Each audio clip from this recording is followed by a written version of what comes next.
మన పాఠశాలలో జరుగుతున్నటువంటి గణతంత్ర వేడుకలకు ముఖ్య అతిథులుగా విచ్చేసినటువంటి గౌరవ గ్రామ సర్పంచ్ శ్రీ గంగరాజు గారు, గౌరవ గ్రామ కార్యదర్శి సౌజన్య గారు, గౌరవ సింగంపల్లి సొసైటీ డైరెక్టర్ గారు రాంబాబు గారు, Rangampeta director society director Rambabu గారు, అదేవిధంగా జనసేన పార్టీ నాయకులు వెంకన్నబాబు గారు, తాతారావు గారు, అలాగే మన ఎస్ఎంసీ జగదీశ్వరి గారు, ఇలా ఎంపీటీసీ గారు నురుకుర్తి సత్యబాబు గారు, అలాగే water distribution committee director Ramachandrarao garu, అదేవిధంగా ఇంకా మన గ్రామానికి సంబంధించి తెలుగుదేశం పార్టీ నాయకులు, కూటమి నాయకులు, హాజరైన వైసీపీ నాయకులు అందరికీ కూడా పేరు పేరున హృదయపూర్వక నమస్కారాలు, శుభాకాంక్షలు తెలియజేస్తున్నామండి. అదేవిధంగా సోదర ఉపాధ్యాయులందరికీ కూడా గణతంత్ర దినోత్సవ శుభాకాంక్షలు, అలాగే విద్యార్థులందరికీ నా ఆశీస్సులు, వారికి కూడా గణతంత్ర దినోత్సవ శుభాకాంక్షలు తెలియజేస్తున్నాం.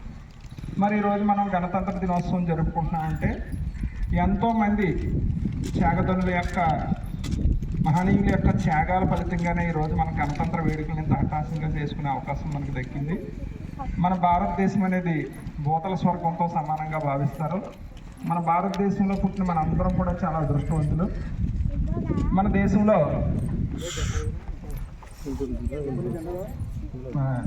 పుట్టినందుకు ఎంత అదృష్టవంతులు, మనం గర్వపడాలి. అనేది భూతల స్వర్గంతో సమానంగా భావిస్తారు. ప్రపంచ దేశాలన్నింటిలో కూడా అత్యంత దృఢమైన లిఖిత రాజ్యాంగాన్ని మనం అమలు చేసుకుని మన గ్రామాన్ని మనమే పరిపాలించుకునే రోజు ఈ రిపబ్లిక్ డే, గణతంత్ర దినోత్సవం 1950 జనవరి 26 నుంచి మొదలైంది. మనకి అంబేద్కర్ గారు మంచి దృఢమైన రాజ్యాంగాన్ని మనకు అందించారు. ఆ రాజ్యాంగం ప్రకారం మనకు అనేక చట్టాల హక్కులు పొందుపరచబడ్డాయి. అదేవిధంగా భారతదేశాన్ని అభివృద్ధి పరచడం కోసం మన దగ్గర ఎన్నో బాధ్యతలు కూడా ఉన్నాయి. మనకి ఆ బాధ్యతలను కూడా ఫాలో అవుతూ మీరు అందరూ కూడా మంచి భారతీయ పౌరులుగా తీర్చిదిద్దబడాలని నేను ఆకాంక్షిస్తున్నాను. భారతదేశం ఎంత గొప్పదో చెప్పుకోవాలంటే మన భారతదేశంలో ఎక్కువగా గతంలో కూడా మీకు ఒకసారి నేను ఈ విషయాన్ని పంచుకున్నాను. ఒక విషయాన్ని పంచుకుని నా ఉపన్యాసాన్ని ముగిస్తాను. భారతదేశంలో అత్యధికంగా హిందువులు ఉంటాం.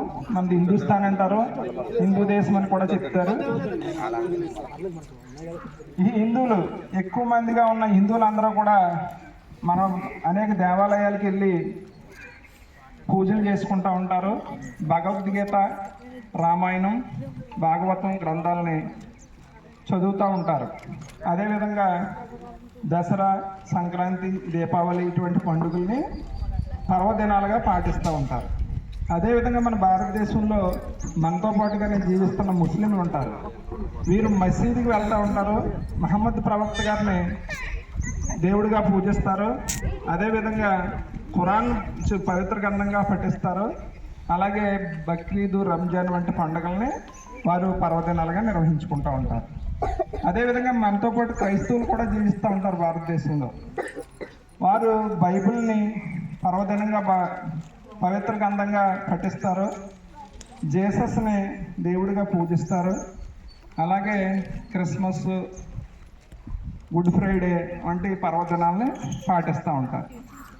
ఇంకా జైనులు ఉన్నారు, బౌద్ధులు ఉన్నారు, సిక్కులు ఉన్నారు. ఇలాగా అనేక జాతులు, వర్గాలు, కులాలు, మతాలు ఎన్నో ఈ భారతదేశంలో పొందుపరచబడి ఉన్నాయి. అంత గొప్ప దేశం. అయితే అదేవిధంగా అనేక పార్టీలు ఉన్నాయి.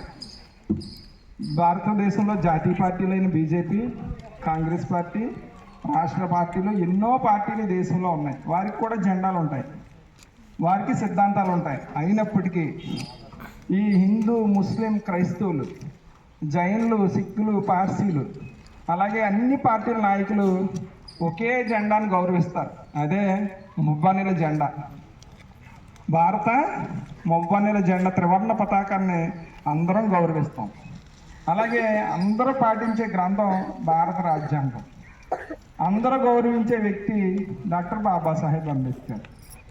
ఈ విధంగా మనందరం కూడా ఇన్ని మతాలున్నా, కులాలున్నా, ఏమున్నా కూడా ఐక్యంగా ముందుకు పోవడానికి మనకు భారతదేశం మంచి పద్ధతుల్ని మనకి ఇచ్చింది. అందుకే మన భారతదేశం గొప్ప దేశం.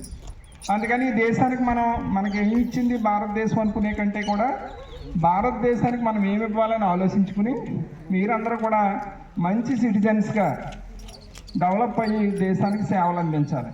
అలాగే ఈరోజు ఒక ఆలోచన కూడా చేసుకోవాలి, ప్రణాళికలు సిద్ధం చేస్తూ ఉంటారు.